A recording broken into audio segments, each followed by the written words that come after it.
The sun was dipping below the horizon, bleeding deep purples and oranges across the Appalachian peaks. A thick, eerie mist began crawling between the ridges, as if the wilderness itself was trying to bury a dark secret. I was completely off trail.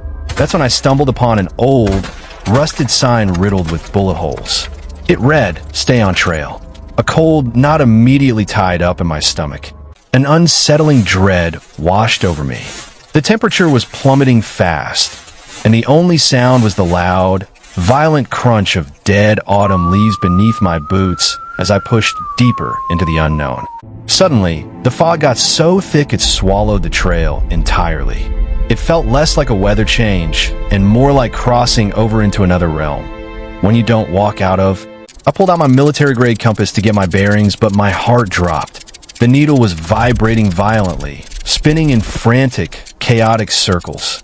Physics didn't apply here anymore. I froze. My breath hung heavy and white in the freezing air. My chest was pounding so hard I could hear it in my ears. Something was out here, and it knew I was lost. The forest fell completely dead silent.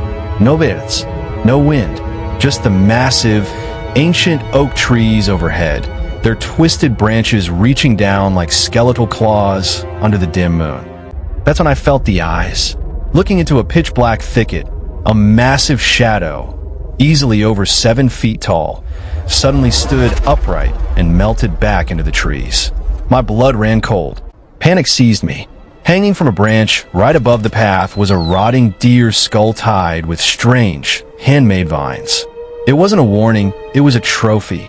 The fog became suffocating, dropping visibility to almost zero. The darkness was closing in from every single angle, cutting off any hope of finding my way back. Then, breaking through a dense patch of trees into a small clearing, I saw it. The one thing they always warn you about in these woods. A pristine, wooden staircase, standing completely alone. No house, no walls, just stairs leading up to absolutely nothing. But the top step was emitting a faint, unnatural blue glow that seemed to hum in the dead silence. I took a step forward, completely hypnotized, when a low, raspy exhale came from behind a massive oak. Peeking from the shadows was a pale, elongated face with hollow, glowing eyes. A skinwalker. I snapped my flashlight toward the sound. The beam flickered and caught a glimpse of a long, spindly gray arm with impossibly long fingers reaching around the trunk, twitching. I wanted to scream. I wanted to howl for help. But the pure, unadulterated terror paralyzed my throat. No sound came out. My voice was dead. I turned and ran for my life. Behind me, the creature dropped onto all fours, loping through the brush like a giant, grotesque spider with terrifying, impossible speed.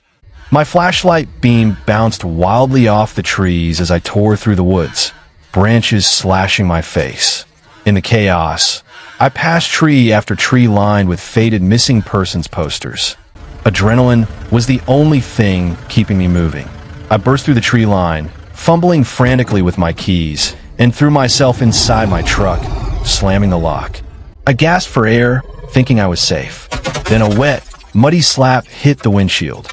An oversized, six-fingered handprint slowly formed against the glass from the inside. The glass began to spiderweb crack. I slammed my foot on the gas, tires screeching into the night.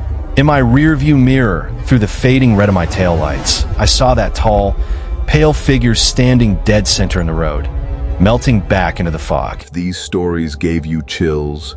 Subscribe now, because it only gets darker from here.